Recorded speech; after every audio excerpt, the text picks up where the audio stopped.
Então, o que são pools de liquidez? Como elas funcionam? E por que precisamos delas nas finanças descentralizadas? E quais são as diferenças entre pools de liquidez de diferentes protocolos, como Uniswap, Balancer e Curve? Veremos tudo isso ao decorrer do vídeo. Mas antes de continuarmos, este vídeo é uma tradução do vídeo original How Do Liquidity Pools Work, do canal Finematics. Sinta-se à vontade de ir no link da descrição e apoiar o canal original, dando like e compartilhando o vídeo. E caso curta esse estilo de vídeo, tenho outras traduções aqui no meu canal, e o canal original também tem vários conteúdos legais para quem entende inglês. Agora, vamos continuar. Se você é novo no mundo das finanças descentralizadas, gostaria que você assistisse meu vídeo de introdução sobre o DeFi primeiro. Além disso, você deve se inscrever no meu canal para não perder nenhuma novidade sobre este mundo. Ok, agora vamos falar sobre pools de liquidez. Pools de liquidez, na sua essência, são pools de tokens travados em um contrato inteligente, que são usados para facilitar as trocas, provendo liquidez, e são extensamente usados por várias corretoras descentralizadas, ou também chamadas de DEX. Um dos primeiros protocolos que introduziram o conceito de pools de liquidez foi o Bancor, mas onde esse conceito ficou famoso foi pela Uniswap. Mas antes de explicarmos como pools de liquidez funcionam por baixo dos tapetes e o que é Auto Market Making, vamos explicar o porquê precisamos deles. Se você já está familiarizado com corretoras centralizadas, como a Coinbase ou Binance, você já deve ter percebido que seus trades são baseados no livro de ofertas. Esse também é o modo que corretoras de ações, como New York Exchange e Nasdaq, funcionam. Neste modelo de livro de ofertas, compradores e vendedores se encontram e colocam suas ofertas. Compradores tentam comprar o seu ativo ao menor preço possível, enquanto os vendedores tentam vender o mesmo ativo ao maior preço possível. Para a troca acontecer, ambos, compradores e vendedores, devem chegar em um acordo do preço. Isso pode acontecer de duas maneiras: os compradores aceitando comprar mais caro ou os vendedores aceitando vender mais barato. Mas o que ocorre se nenhum dos compradores ou vendedores chegar em um preço justo? E se não tiver a quantidade suficiente de moedas que você quiser comprar? Essa é a hora que formadores de mercado entram no jogo. Em essência, formadores de mercado são entidades que facilitam as trocas, que estão sempre dispostos a comprar ou vender qualquer ativo. Fazendo isso, eles estão provendo liquidez.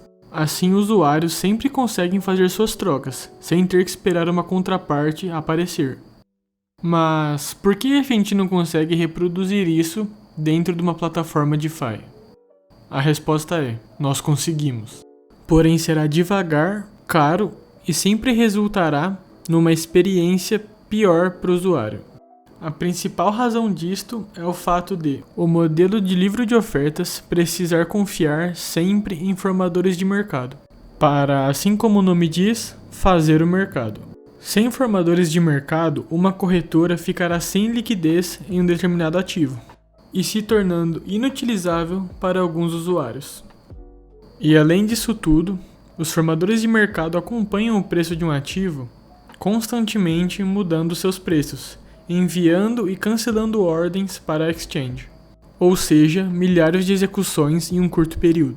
Ethereum, com uma capacidade de 12 a 15 transações por segundo e um tempo de bloco entre 10 e 19 segundos, não é uma opção viável ter uma corretora de modelo de livro de ofertas. Toda interação com um contrato inteligente custa uma taxa de gas. Visto isso, formadores de mercados iriam falir somente de enviar ordens. Mas e se as segundas camadas conseguirem escalar isso? Alguns projetos de segundas camadas, como a Loopring, parecem promissores. Porém, ainda dependeriam de formadores de mercado, o que poderia ocasionar em problemas de liquidez. No topo disso, se um usuário quer fazer apenas um trade, ele teria que mover o seu dinheiro, tirar e colocar da segunda camada, o que adicionaria 2 passos extras. Isso mostra o porquê foi necessário de criar algo novo que funcione com tranquilidade no mundo descentralizado. E isso é onde pools de liquidez entram no jogo. Ok, agora entendemos o porquê precisamos de pools de liquidez no mundo descentralizado. Agora vamos entender de fato como elas funcionam. Na sua forma básica, uma pool de liquidez segura 2 tokens, e cada pool dessa cria um mercado particular para este par de tokens. DAI e ETH é um bom exemplo de uma popular piscina de liquidez feita na Uniswap. Quando uma nova pool é criada, o primeiro provedor de liquidez é o que decide o preço inicial dos tokens da pool. O provedor de liquidez é incentivado a colocar um valor equivalente dos 2 tokens. Se o preço inicial dos tokens colocados na pool divergirem do preço atual no mercado global, cria-se instantaneamente uma oportunidade de arbitragem, o que resulta numa perda de capital para o provedor de liquidez. Este conceito de ser necessário colocar uma quantidade equivalente dos 2 tokens na pool é válida para os novos provedores de liquidez que vão adicionar liquidez ao pool. Quando liquidez é fornecida a uma pool, o provedor de liquidez recebe um token especial chamado LP Token, na quantidade proporcional à liquidez que será injetada. Quando um trade é facilitado pela pool de liquidez, 0,3% do trade é fornecido proporcionalmente aos provedores de liquidez. Quando um provedor de liquidez quer pegar sua liquidez mais as taxas recebidas de volta, ele deve queimar o seu LP Token.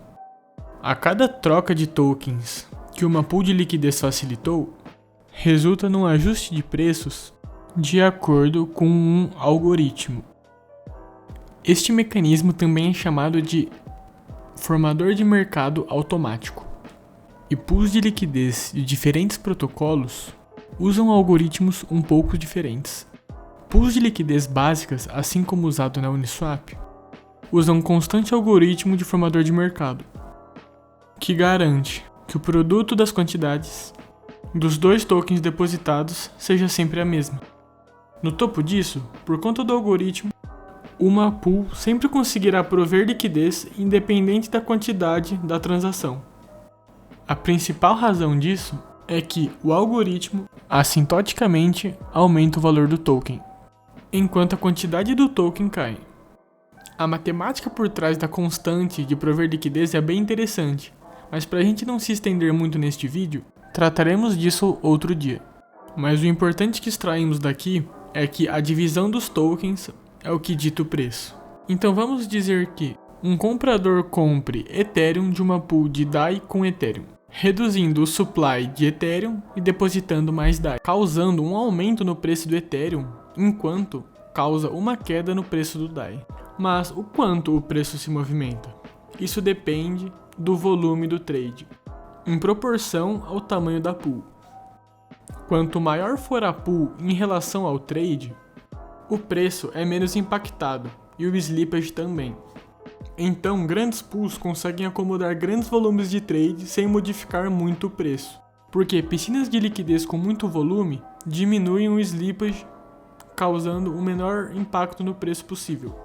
Alguns protocolos, como o Balancer, começaram a incentivar provedores de liquidez com tokens extras para quem adicionasse liquidez em um certo par.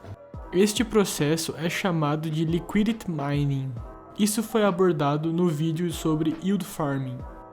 Os conceitos por trás de pools de liquidez são bem simples e são extremamente poderosos, já que não precisamos mais de livros de ofertas. E não precisamos mais de provedores de liquidez externos para dar liquidez a uma certa corretora centralizada. As pools de liquidez que acabamos de citar são usadas pela Uniswap e são as maneiras mais básicas de prover liquidez. Outros protocolos que adicionaram essa forma vieram com ideias no mínimo interessantes. A Curve, por exemplo, percebeu que o mecanismo de auto-market making da Uniswap não se dá muito bem com tokens que têm o preço muito parecido, como por exemplo as stablecoins, ou diferentes embrulhados do mesmo ativo, como WBTC ou WEthereum.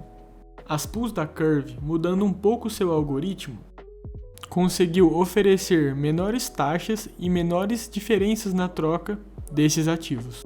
Outras ideias para pools de liquidez vieram também do protocolo Balancer, que percebeu que não é necessário se limitar a somente 2 ativos em uma pool, assim permitindo que usuários coloquem até 8 tokens diferentes em uma mesma pool de liquidez.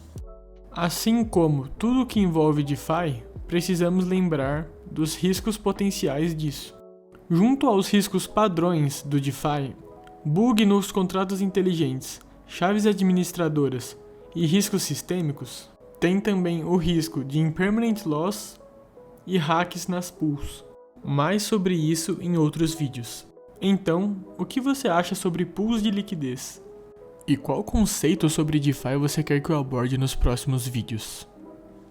Mas antes de encerrar o vídeo, gostaria de avisar você que estou abrindo novas turmas de mentoria semana que vem. E enquanto o mercado estiver em bear market, eu estarei fazendo um desconto de 20% na minha mentoria sobre DeFi e Bitcoin do iniciante. Então, caso você queira ter algo organizado, estruturado para te ensinar a investir e alocar seu dinheiro da melhor forma, fazendo renda passiva e alocando da melhor maneira os recursos, me chame no Instagram e aproveite para deixar o like e se inscrever aqui no canal.